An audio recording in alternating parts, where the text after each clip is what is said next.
তো আমরা পঞ্চগড়ের উদ্দেশ্যে বের হয়ে পড়ছি। ওইটা হইতেছে আমার পার্টনার, আমার ছোট ভাই। আমরা দুইজনে আজকের ইভেন্টটা কভার করব। এখন বাজতেছে সকাল 7টা। আমার বাসা যেখানে, এখান থেকে পঞ্চগড় যাইতে প্রায় 57 কিলোমিটার লাগবে। অলমোস্ট 2 থেকে 3 ঘন্টা লাগবে। আমরা একটু ব্যাকআপ হিসাবে 7টার সময় বের হয়েছি। দেখি 11টার দিকে আশাবাদী যে পৌঁছাবো এখানে। তো প্রথমে আমরা চলে যাই ডোমারে। ডোমার থেকে পঞ্চগড়ে ডিরেক্ট বাস পাওয়া যায়। ওইখানে আমরা বাসে উঠে ডিরেক্ট পঞ্চগড়ে চলে যাই।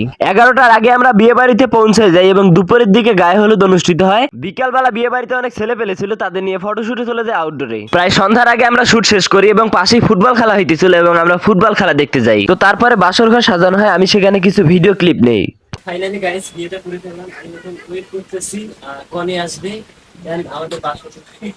যে কোনো ইভেন্টে গেলে আমরা কিন্তু প্রচুর লেভেলের এনজয় করি। আমি রেডি হয়ে গেছি, কনেবারের উদ্দেশ্যে এখন রওনা দিব।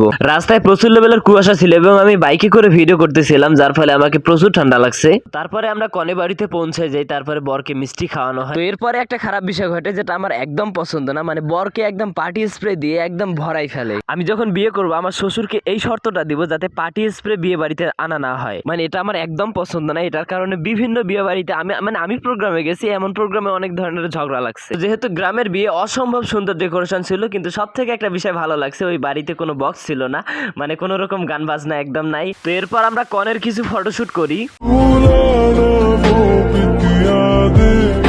বিয়ে শেষে কনেকে নিয়ে যাওয়ার সময় কনে একদম সেন্সলেস হয়ে যায়। তো বিয়ে হইতেছিল পঞ্চগড় সদরের পাশেই এবং বরের বাড়ি থেকে কনের বাড়ির ডিস্টেন্স প্রায় আধা ঘন্টা। তো তারপরে আমরা বরের বাসায় চলে যাই। বর কনের একসাথে ছবি নেওয়া হয়নি, যার ফলে আমরা কিছু এখানে ছবি নেই।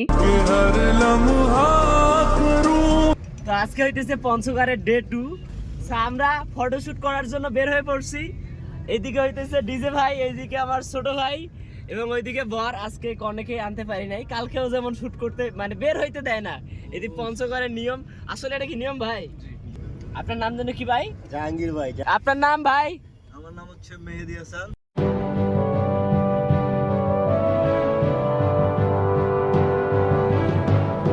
পঞ্চগড়ের চা বাগানে অসম্ভব সুন্দর ছবি আসতেছে।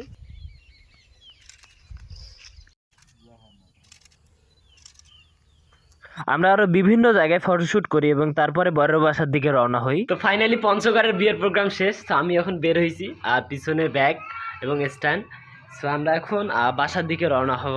আপনারা যদি যে কোনো ফটোশুট অথবা ইভেন্টের জন্য আমার সাথে কন্ট্যাক্ট করতে চান, ডিরেক্ট প্রোফাইলের বাড়িতে দেওয়া আমার হোয়াটসঅ্যাপ নাম্বারে ডিরেক্ট ফোন করবেন অথবা মেসেজ করবেন। তো প্রোগ্রাম কভার করে আমি একদম বাসার দিকে রওনা হই, কারণ কালকে আমার রংপুরে শুট আছে। আই হোপ গাইজ ভিডিওটা আপনাদের অনেক বেশি ভালো লাগছে। ভালো লাগলে লাইক করবেন, আর খুব বেশি ভালো লাগলে কমেন্ট করবেন অথবা শেয়ার করতে পারেন।